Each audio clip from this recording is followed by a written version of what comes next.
En muchos problemas donde se estudia el comportamiento de electrones en los átomos, en las moléculas, en los cuerpos rígidos, la aproximación no relativista suele ser insuficiente. Entonces hay que hacer correcciones relativistas. Ahora, estas correcciones que se hacen son normalmente proporcionales al producto del momento orbital con el spin. Entonces voy a escribir esto para que quede acá. En los problemas asociados al comportamiento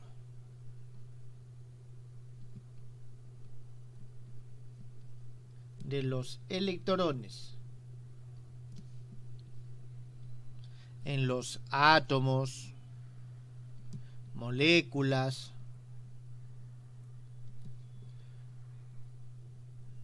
cuerpos sólidos, etcétera. La aproximación no relativista es insuficiente. Jóvenes, acuérdense que les mencioné que el spin no tiene un carácter relativista, sino que se muestra o se manifiesta a partir de las evidencias experimentales. Solo con la ecuación de Dirac, que es una ecuación relativista, es que aparece el spin. Entonces es una magnitud que está asociado al carácter relativista de los fenómenos cuánticos. Por eso, cuando se estudian ya sistemas más complejos, es necesario tener en cuenta ese carácter relativista. ¿Está claro?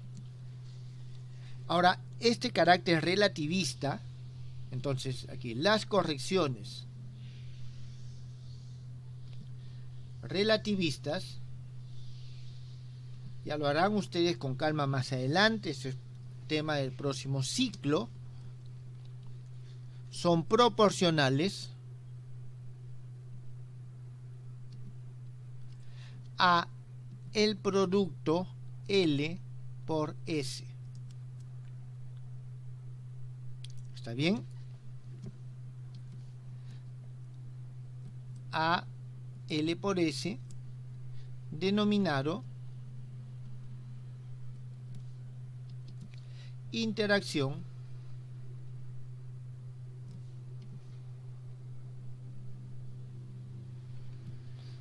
spin orbital. ¿Está bien? Aquí el L es el operador momento orbital, el S es el operador spin. ¿Está bien? El operador, a ver, voy a colocarlo así, creo que esto es importante. Este es el operador momento que actúa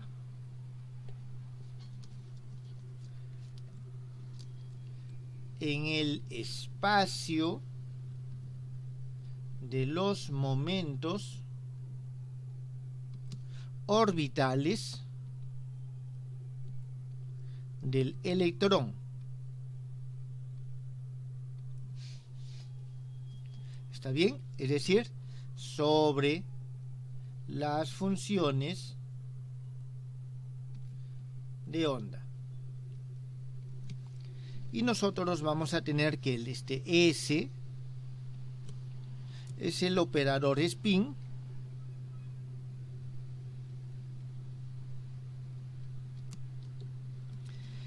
que actúa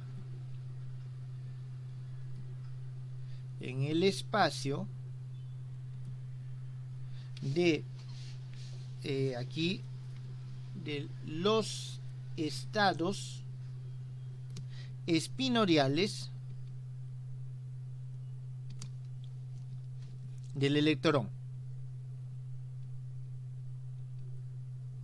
Es decir, sobre los espinores. Sobre los espinores.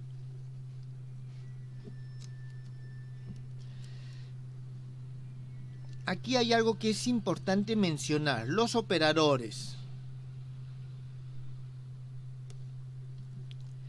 L y S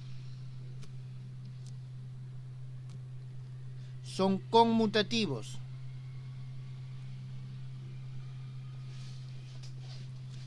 Entre sí. ¿Eso qué significa? ¿Esto por qué? Dado que actúan sobre diferentes grados de libertad. ¿Qué actúan? Estos grados de libertad actúan en diferentes espacios. Es decir, podemos decir que son en cierta forma independientes entre sí. ¿Eso está claro, jóvenes?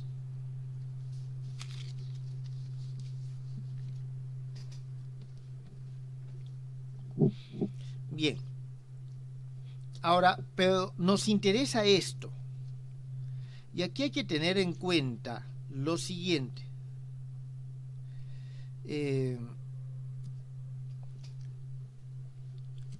Los operadores componentes de estos no son conmutativos entre sí. A ver, tengo el L multiplicado por el S.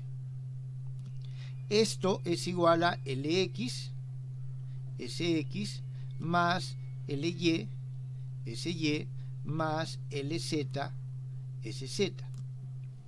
En primer lugar, LX no conmuta con LY, no conmuta con LZ, no conmutan entre sí. SX, SY y SZ tampoco conmutan entre sí. Por lo tanto, nosotros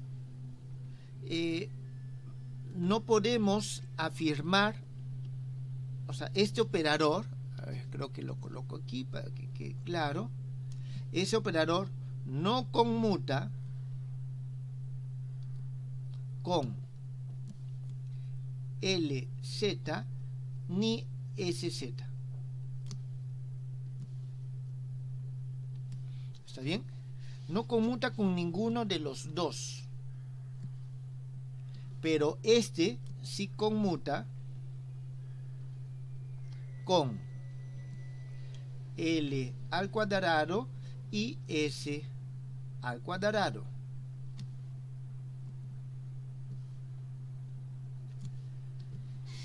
Entonces, no conmuta con estos, pero sí conmuta con estos que están aquí.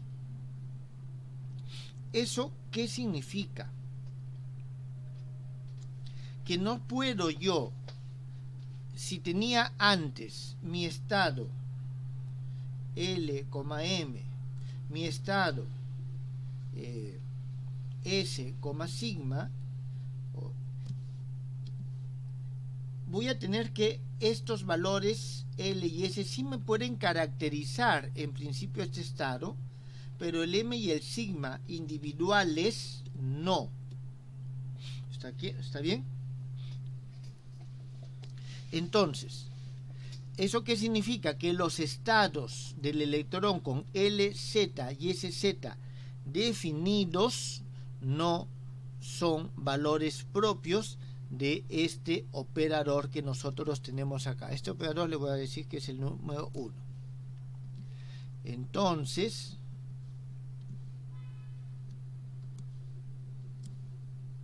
los estados con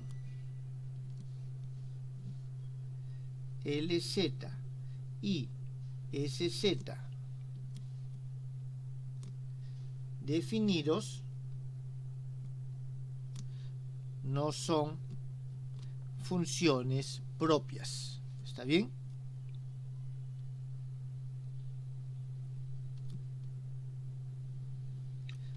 ¿De quién? De este operador. ¿Está bien? No son funciones propias de este operador. Entonces, no tienen una definida una energía, porque el L y el S nos definen la energía.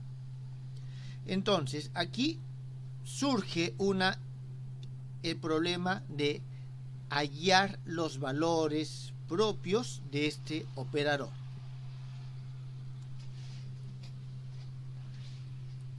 Entonces,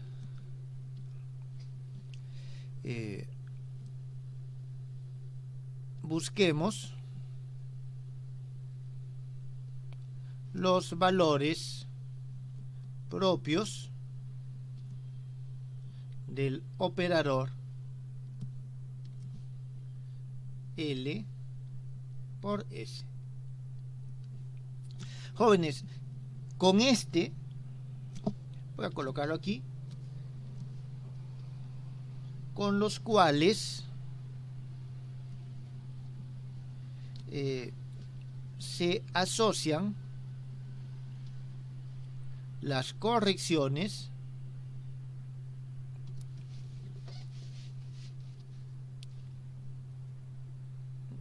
de los niveles energéticos del electrón. Es lo que se conoce como la estructura fina.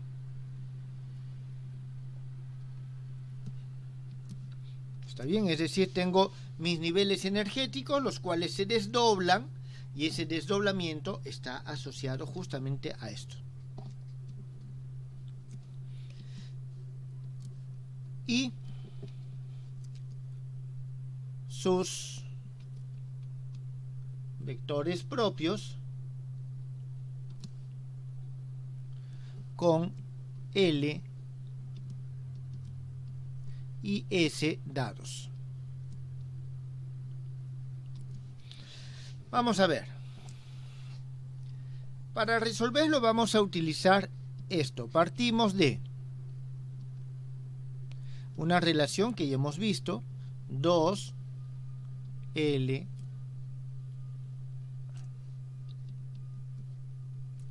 por S.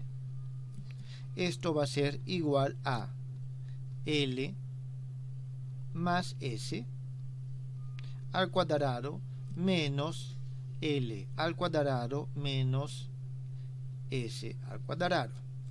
Este va a ser nuestra expresión número 2. Jóvenes, aquí es evidente que nosotros tenemos J al cuadrado. ¿Está bien? El operador momento total. Ahora, nosotros tenemos de que este operador está definido con valores J y M. Entonces, vamos a hacer lo siguiente. Como este operador sí conmuta con este, significa que el conjunto de valores de este J, de funciones propias, nos sirven de base de esto. Por lo tanto, nosotros vamos a tener lo siguiente. Aquí. Dado que este L, S y este L al cuadrado conmutan,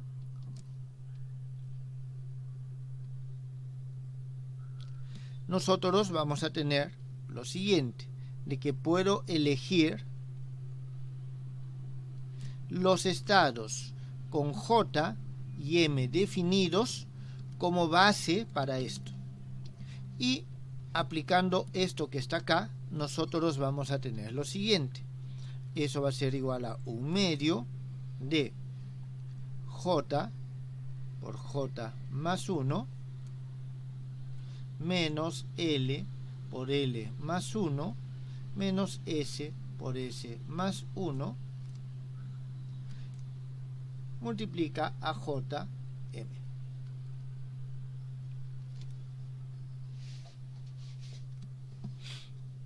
Entonces aquí solo nos queda establecer la regla para la suma de momentos que ya hemos visto, que nos determinan los valores de J y de J para L y S dados. ¿Esto está claro, jóvenes?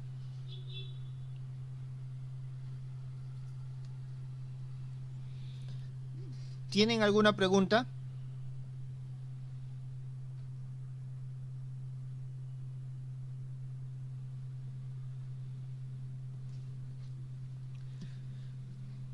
Muy bien, entonces, en principio, en esto consiste esta estructura. Pero vamos a ver ahora una sistematización de esta suma de momentos, pero desde un punto de vista más general. ¿Está bien? Que va a ser aplicable no solamente a esta estructura de suma de momentos, sino en general a cualquier esquema donde tengamos subsistemas. Bien. Analicemos la suma de momentos de manera general. Entonces, vamos a decir lo siguiente: sea que un sistema cuántico consta de dos subsistemas.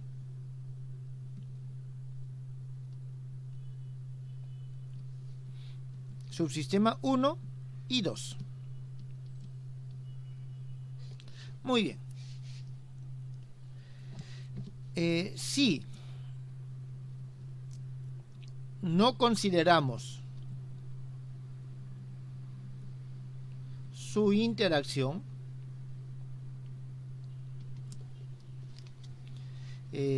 cada subsistema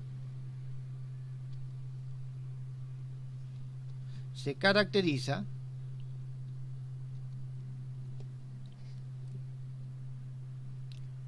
por su conjunto de números cuánticos. Es decir, aquel conjunto de números cuánticos que lo definen completamente. Digamos que estos son A y B. Son conjuntos de números cuánticos. En este caso, se puede tomar como base del sistema, ¿como base de qué sistema, jóvenes? El sistema conformado por estos A y B, como la suma directa de las bases de los subsistemas. ¿Eso qué significa? A, B es igual a A1 multiplicado por B sub 2. Esta es la expresión número 4. Jóvenes, este es correspondiente a una unión. Está bien, es un producto en principio tensorial, o pueden considerarlo como un producto cartesiano. Significa que el estado del sistema AB consiste en un estado compuesto por los estados del subsistema 1A, y mientras que eso se da, los estados del subsistema 2 toman los estados B. Eso es lo que nosotros tenemos acá. Entonces, vamos a partir de los principios generales de la mecánica cuántica que nosotros hemos visto para poder ver cuál es a dónde nos lleva esta estructura. ¿Está bien? Entonces, vamos a ver lo siguiente.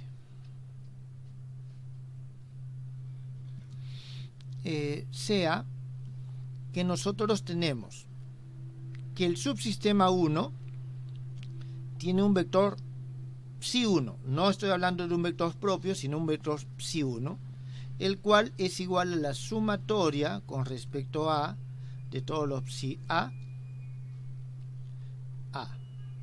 A1, y el subsistema 2 tiene un vector,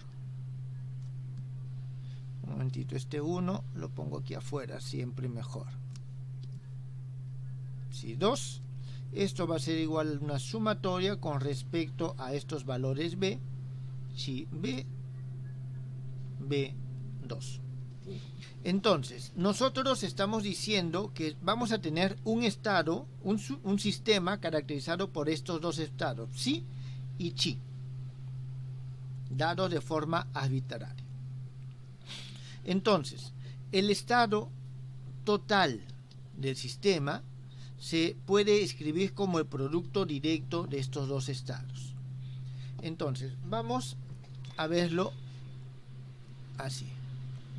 Entonces, aquí nosotros tenemos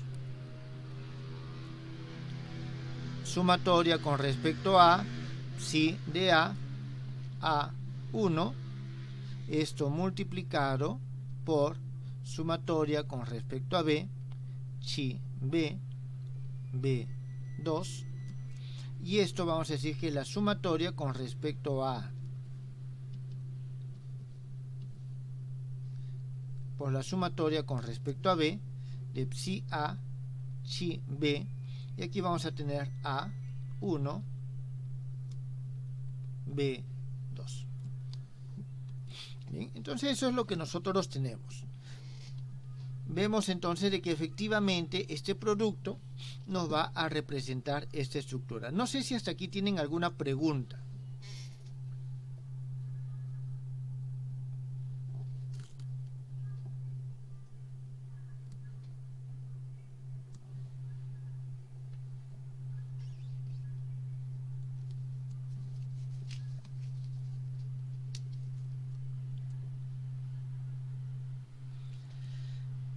Bien, hay que tener en cuenta que esta forma que nosotros acabamos de expresar es válida solamente si es que nosotros podemos decir que en caso general, o sea, que cada subsistema se encuentra en términos de sus vectores individuales. Pero en el caso ya general, casos reales, nosotros tenemos que este psi1 y este chi2, ¿está bien?, no se encuentran en estados puros. ¿Está bien? No se encuentran en estados puros. Es decir, puede ser de que haya una mezcla o algunas componentes que estén mezclados, que pertenezcan a cada uno de estos. Cuando hablo aquí de producto directo, es de que cada uno de estos no tienen, digamos, puntos de intercepción o los estados que voy a encontrar. Entonces, vamos a ver lo siguiente. En general,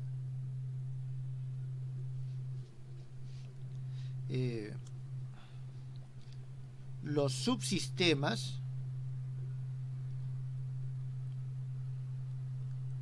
no se encuentran en estados puros del tipo que acabamos de ver, psi1 y chi2. Cuando me refiero a estados puros, me refiero a que solo contienen componentes de A, solo contienen componentes de B. Este podría tener alguna componente de B y este alguna componente de A. ¿Está bien? De manera que el vector de estado del sistema y a este vector de estado lo voy a denominar así un psi, se escribe de la siguiente manera. Este psi va a ser igual a una sumatoria A por una sumatoria con respecto a B de un psi AB A1 B2. Jóvenes, esto significa lo siguiente. Esto no necesariamente donde este psi de A, B, no necesariamente es igual a psi A multiplicado por chi B. ¿Está bien? Puede ser de que para algunos de estos valores sí se cumpla, pero no en términos generales. Es decir, los estados se encuentran acoplados, no son independientes, se encuentran mezclados. ¿Está bien? Esos estados mezclados se hallan por medio de la matriz de densidad, ¿está bien?, que se definen por medio de estas amplitudes. Entonces nuestra tarea es tratar de hallar justamente estas relaciones o estas magnitudes. Jóvenes, ¿tienen aquí alguna pregunta?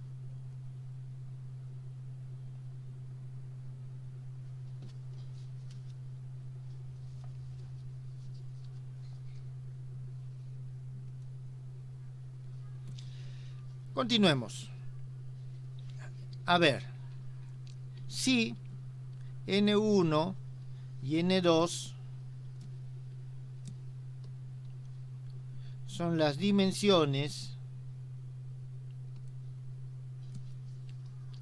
de, aquí voy a poner simplemente así, A y B, es decir, de estos estados base, entonces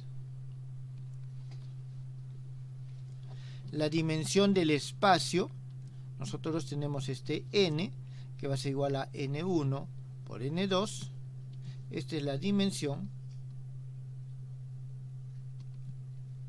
del estado total. Es decir, el espacio total correspondiente a este estado tiene esa dimensión. Muy bien, vamos a ver. Estamos jóvenes, todo esto es caracterizar las funciones de onda asociadas simplemente a este sistema que tiene dos estados. ¿Está claro? Caracterizado por dos subsistemas. Ahora vamos a ver lo siguiente. Sean F1 y F2 operadores de alguna magnitud física. En nuestro caso particular, S y L. ¿Está bien? En los subsistemas,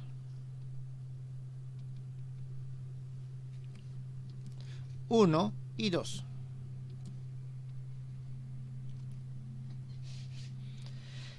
Cada uno de estos actúa sobre los estados de su subsistema. ¿Está bien? Cada operador FI actúa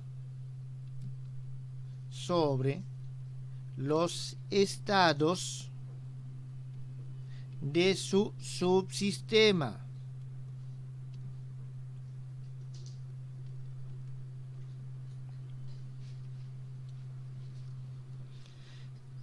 Por ello, los operadores son conmutativos.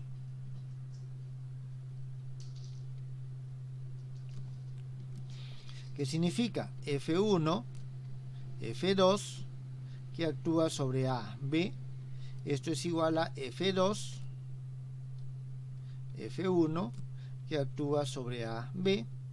Y esto es igual a F1, que actúa sobre A, producto directo F2 que actúa sobre B.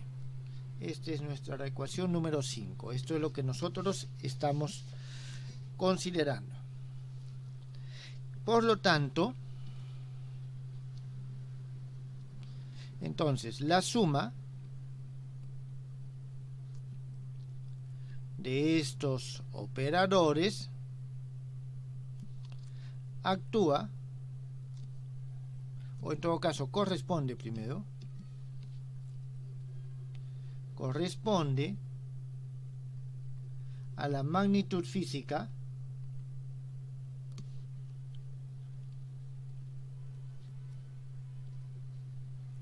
que actúa o relativa a todo el sistema. ¿Eso qué significa?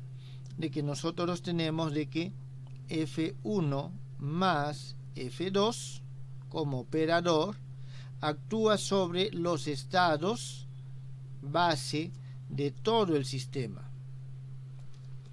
Y esto nosotros vamos a tener lo siguiente: F1 aquí A1 por B sub 2 más A1 por F2 B sub 2. Estos son los estados del sistema. Actúa de esta forma. Jóvenes, ¿esto está entendido?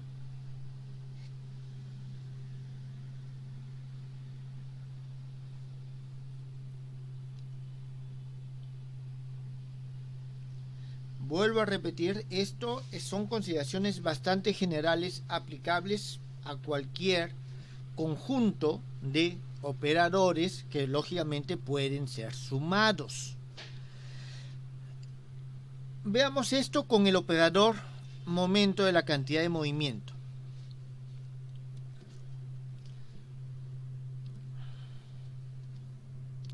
Entonces, apliquemos esta relación 6 al momento J. ¿Está bien? En este caso nosotros vamos a decir lo siguiente.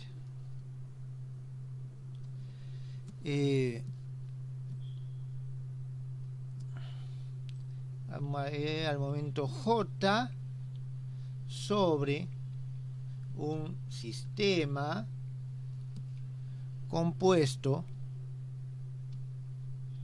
de dos subsistemas tal que, como hemos visto, tenemos que cada uno de estos, o en todo caso J, es igual a un J1 más J2. Entonces cada uno de estos actúa sobre una de sus partes. Muy bien. Vamos a ver lo siguiente. El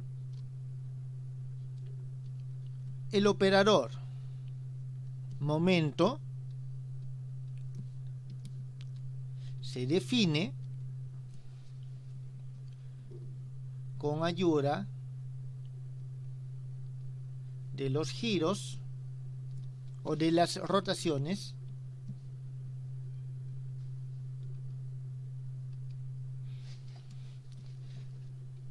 del sistema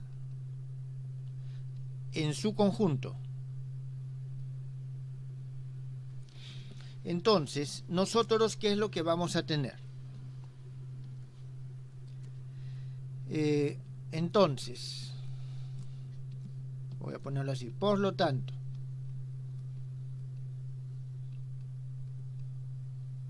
para la rotación o el giro alfa, tendremos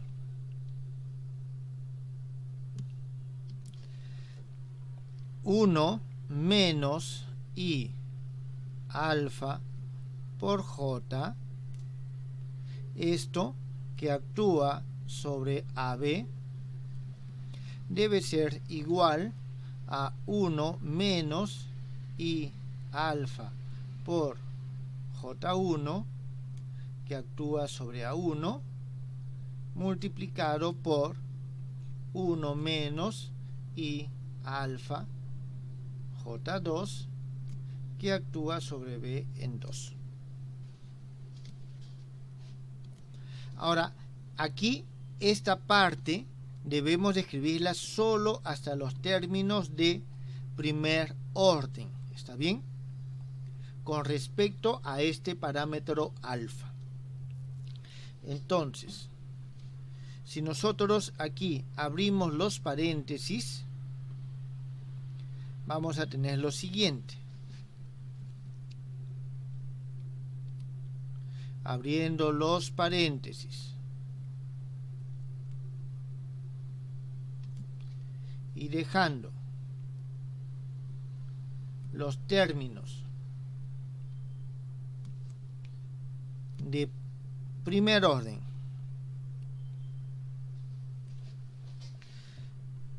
respecto a alfa, obtenemos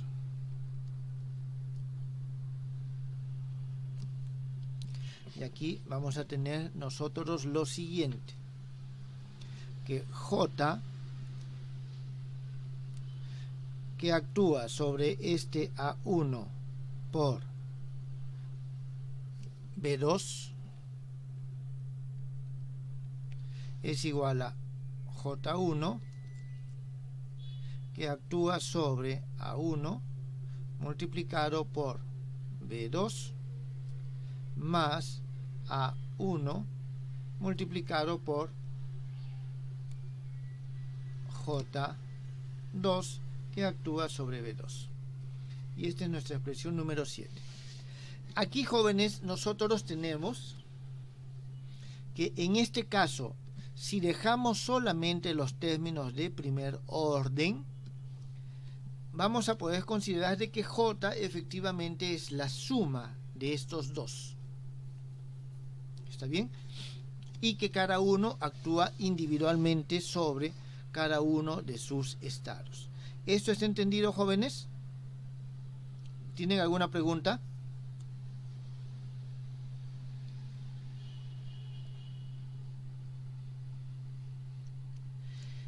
Este mismo desarrollo podemos aplicarlo, por ejemplo, a la cantidad de movimiento P y tendríamos un desarrollo análogo. ¿Está bien? Entonces, nosotros tenemos de que estos momentos, la cantidad de movimiento, tienen esa característica aditiva. Ahora,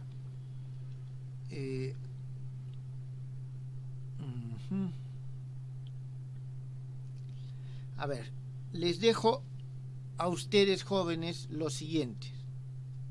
Aplicar 7 a los siguientes estados. A que sea igual a J1 M1 y B que sea igual a J2 M2. O si quieren, S1 sigma 1, S2 sigma 2. Y ustedes van a ver de que vamos a encontrar los mismos valores que hemos desarrollado antes. Entonces, esto es lo que en este caso quería mostrarles.